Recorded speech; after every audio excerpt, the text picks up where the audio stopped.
Welcome back to my YouTube channel. Gagawa tayo ngayon ng lumpiang gulay.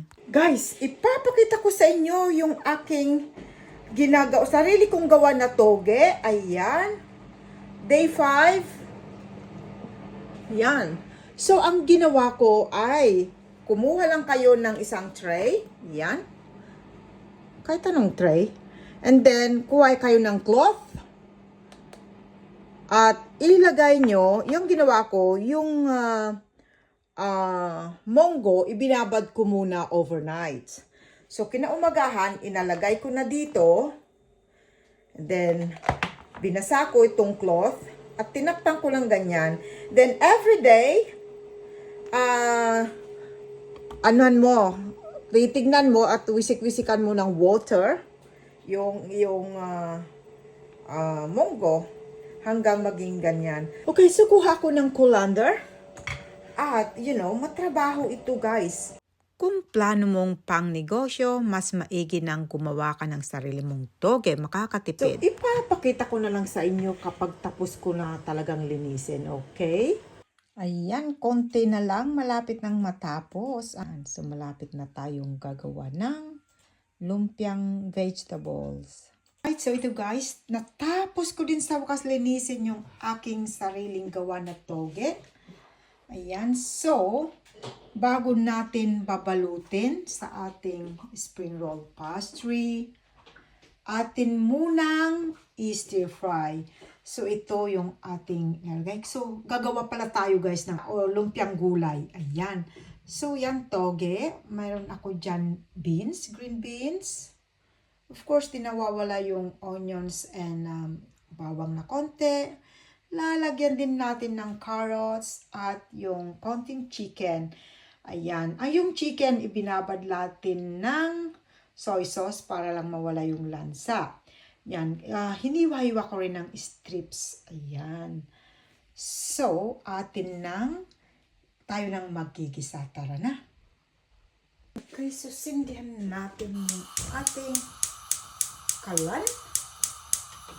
Ayan. Okay, so mainit na. So, lalagyan lang natin ng konting olive oil. Oh my Lord! Napadami yata.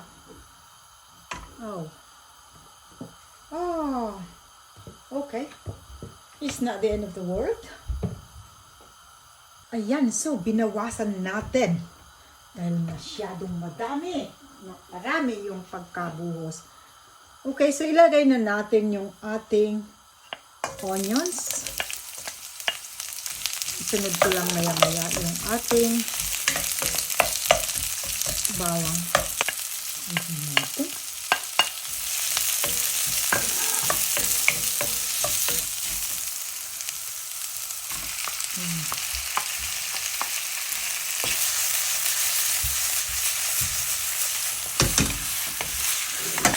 Lagyan ko lang ng konting ground black pepper. And so, pwede na natin ilagay yung ating mga vegetable. Ayan. There we go. And then,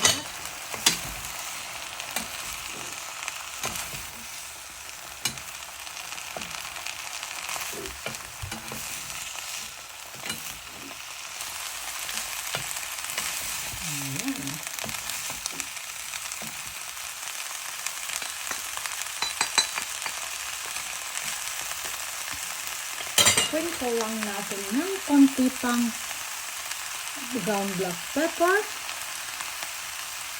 Yan. Haluin natin.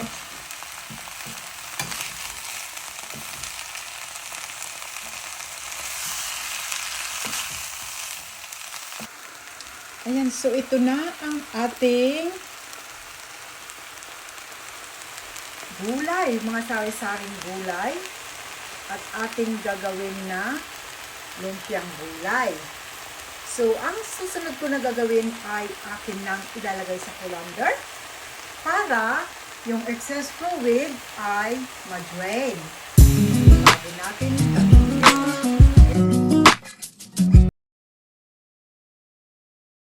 Okay, ayan. So, hayaan natin na tumulo yung excess fluid bago natin balutin. At habang inaantay natin na lumamig konti, akin nang ihahanda yung ating wrapper, spring roll wrappers. Okay, so magbalot na tayo. Ayan, pinaghiwa-hiwalay ko na yung ating mga spring roll wrappers para mas madali. Ayan. Ganyan. Okay. Okay, so sasandok tayo dito. Ayan. Ano ba kadami? Tignan natin. Tama na ba yan? A bit more, I think. Right, so yan.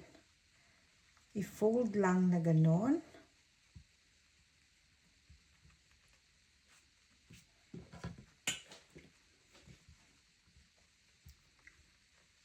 Yan.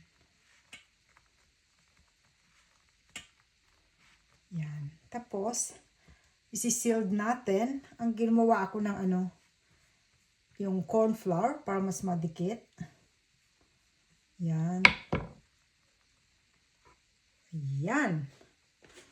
Okay.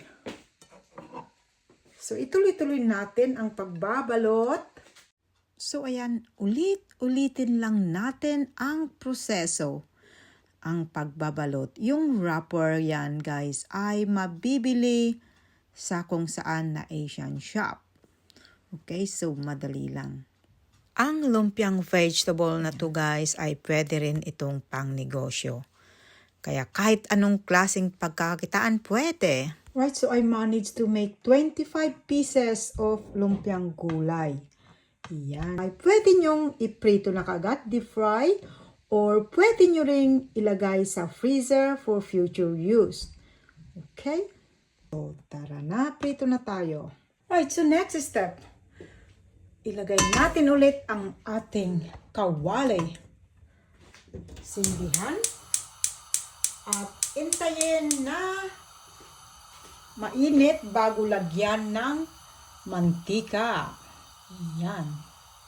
Ayan, so mainit na. So pwede na natin lagyan ng mantika. Yan.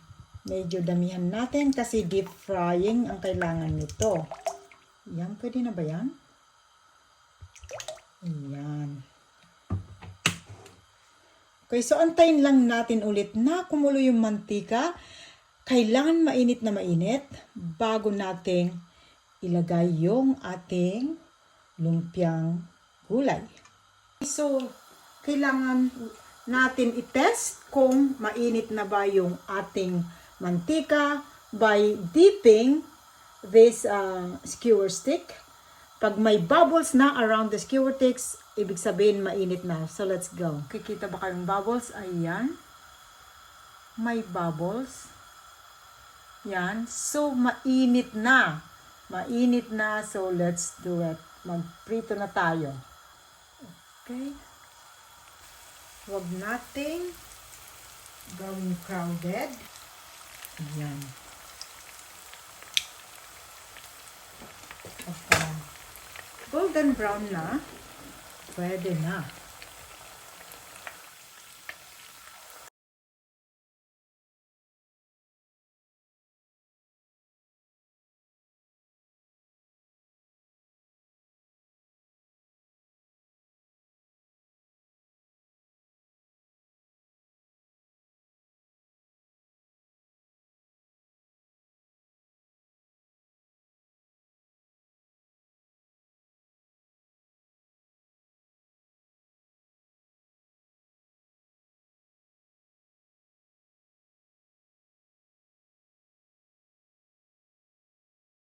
So there we go. Our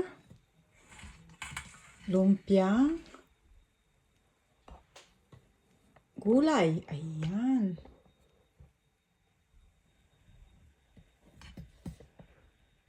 Okay, yan. Kain na tayo, guys. Toge na ginamit ko is from the scratch. Ako mismo ang gumawa. Oh, I should be proud of myself. Thank you for watching.